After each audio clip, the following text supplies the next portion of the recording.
Hi, my name is Christian, CEO of Quaker Foods North America. Today we are discussing an integrated marketing plan to relaunch the brand of Aunt Jemima. As we know, Aunt Jemima character has been faced with several controversies over the years because of the root of the character.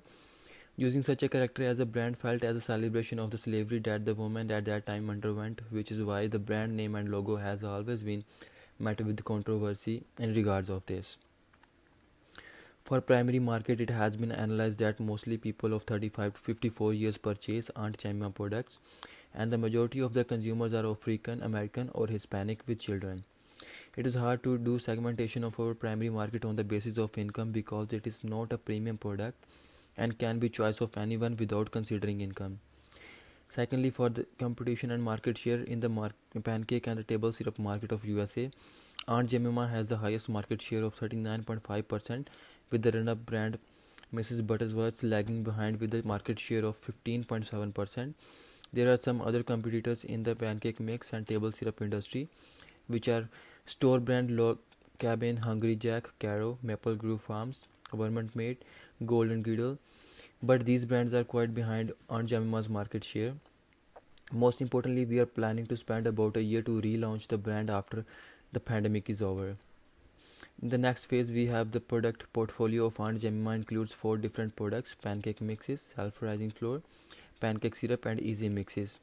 One of these flours is the original mix, which contains high level of calcium and iron, which can be used as the selling point when marketing the product because our middle-aged target market can be convinced through this supportive health focused reasons to buy our product.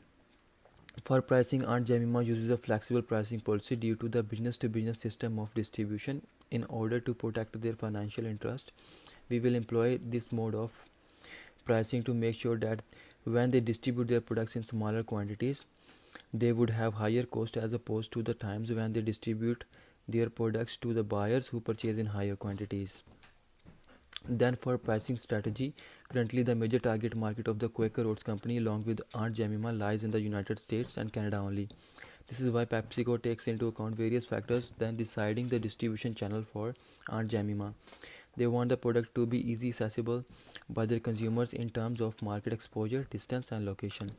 PepsiCo considers all the factors of their consumers before deciding on a distribution channel for their product.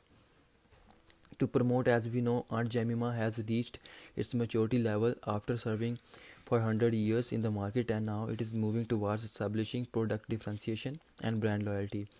There have been various competitors that have sprung up over the years, but the fact that Aunt Jemima is a brand of consistency with plenty of experience in the products that they are producing. The brand loyalty of Aunt Jemima is based on their objective of providing families a holistic breakfast experience. In the past, we are looking forward to receive a 4 million market budget, of which 14% will be spent on social media advertising and the minimum of 5% will be consumed by billboards. Moreover, we will also be considering the sources of in-store and sponsorship advertisements.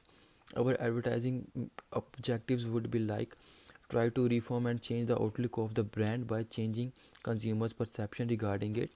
Secondly, remove the previously attached stigma to the brand of racial profiling. Next would be create a 65% brand awareness in the primary target market. Lastly, to convert the awareness into sales of the product, targeting 35% sales conversion. Thank you.